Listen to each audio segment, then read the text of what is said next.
What's up, everyone? Hope you're all doing great.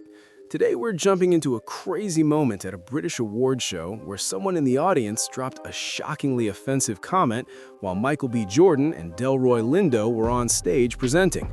Hold up, because you won't believe how this unfolded. Let's check out the clip. Listen, checked it twice. Where do y'all want to begin? We could start with T.I. and 50 like some of y'all wanted to. I much rather start with BAFTA because it's so nuanced. Okay. It's so layered. It covers a lot. It does. It covers a lot. And it seems to be a lot of people confused out there. I knew y'all would be confused, so I was home looking up ableism. Just for y'all. I had no clue because I'm able.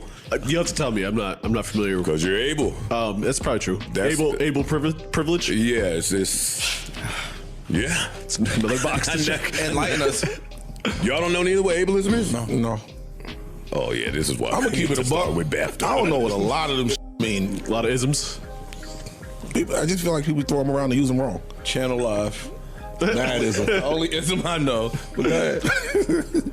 Well, Michael B. Jordan and Delroy Lindo went up there. Well, first of all, it doesn't start there. The Tourette's dude, what's his name? The Tourette's dude. Because the movie that Michael B. Jordan and Delroy Lindo were presenting for was specifically about him and having Tourette's. Okay. See, I didn't even know that part. John Davidson. Yeah. John Davidson. The movie was about him having Tourette's. They're up there to present. Great movie, by the way. It's called I Swear. See, I think this is crazy. It's called I Swear. Yeah. And then he did. They're so layered. All right, let's see here. I gotta give the utmost respect to Delroy and Michael B. Jordan for the class that they exhibited. For sure. While that was being screened. Like, they just continued with the run of show. Yeah. Yep. I read that Delroy left immediately after. I saw some pictures from some after parties with a bunch of beautiful black people partying. Like, we're not even putting stock into that. But the internet was in an uproar. Let me read this. What one of the Hannah Beachler, here we go, the set designer for Sinners, is speaking out about the experience. And she says, I keep trying to write about what happened at the BAFTAs and I can't find the words. The situation is almost impossible, but it happened 3 times that night. Oh, really? And one of the 3 times was directed at myself on the way to dinner after the show. And the 3rd time at a black woman. I understand and deeply know why this is an impossible situation. I know we must handle this with grace and continue to push through. But what made the situation worse was the throwaway apology of, if you were offended. She's talking about that first apology that came out, because that was nuts. She continues, at the end of the show,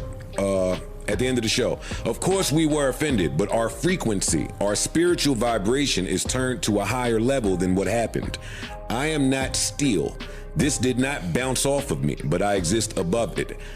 If it can't take away from who I am as an artist.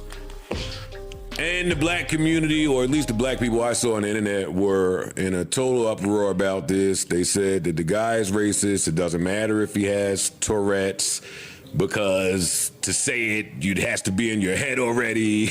I've read everything. I don't know a ton about Tourette's. Me neither. So I think everyone has an absolute right to be offended. That's offensive. What I never understood about Tourette's, and pardon the ignorance, again, I don't understand about Tourette's. I don't hear them just blurting out regular things. Anytime I see like someone with Tourette's, it's always curse words. No, it's not. Every time I've seen it. Well, that is a huge part of Tourette's. There's an actual word for it where, and again, pardon my ignorance, where there are things that you know not to say. That sensor is turned off, so they just say those things. Like, that is a huge part of it. Okay. Right. All right. It almost makes an anti-racist argument, right? Because like the part in your brain that inhibits you from saying things is skewed. So you say the most up thing you know. You say the most outrageous thing you know. You say the most offensive thing you know. I was in an airplane. So just your filters removed. The wildest part? Michael B. Jordan and Delroy Lindo kept their cool and stayed completely professional, even though what was shouted from the crowd was absolutely shocking. That like Partly. you want to say it, but you have good judgment to hold it back. Yeah. It's not that. Okay. It's that you actually can't stop saying things. You have no control over saying things that are awful. So some people who have Tourette's will say the most awful, offensive thing. Like if I were to ask you what the most offensive word in the world you could say to somebody is, that's in your head. Like, I mean, for example, if you had Tourette's, you would start saying the B word.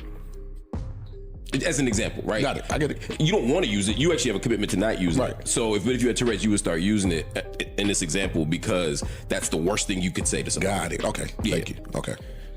That's why I give them some grace. You know what I mean? One of the dudes from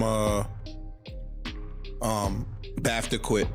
One of the black production dudes quit. He said that it wasn't even so much about what the gentleman said, it was about their handling of it. Yeah. So they said that during the BAFTA somebody went on a pro-Palestine speech that was mad long. And they edited that. And out. they edited it. Yeah. But you didn't edit the man saying they didn't have enough production etiquette to edit that part out. And it was a 2-hour delay. Yeah, and they had Oh, a wow. big delay. Yeah, big delay. 2-hour delay. It was not a live That's- broadcast. So That's pretty inexcusable then. true. And so the dude, he quit. He said that wasn't the first Pull that mic closer to you. racially driven or motivated thing that they've dropped the ball on in the last few years. And he was just like, he can't tolerate it no more, and he resigned. And I was reading here, Warner Brothers executives immediately contacted BAFTA for them to pull it from the actual recording. Because again, it's not live. So somebody dropped the ball somewhere in there. Like they heard it happen in the building. Hey,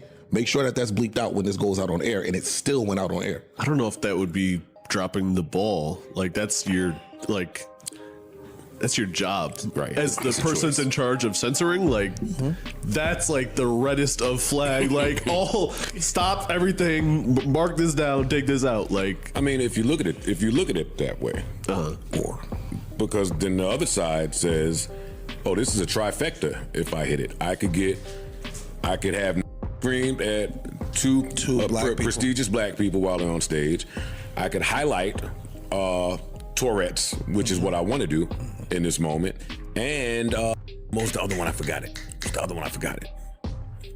Well, and I'll edit out the Palestine at the end. I'll get all the engagement. I'll get all the talk. Like in another world. oh, you're saying engagement. This is engagement farming, goal. essentially. This is engagement goal. Yeah. Well, that and this country has permitted and co-signed that behavior toward black people. Joe Budden breaks down this moment with full context and insight, explaining that the British award show incident is more complicated than it seems. The offensive word came from a man with Tourette's, a condition that can make it impossible to control certain impulses, meaning he literally couldn't stop himself from saying something wildly inappropriate. Joe points out that while the language was shocking and offensive, the intent behind it really matters. He also gives major props to Michael B. Jordan and Delroy Lindo for staying calm and professional on stage, showing serious class when most people might have lost it.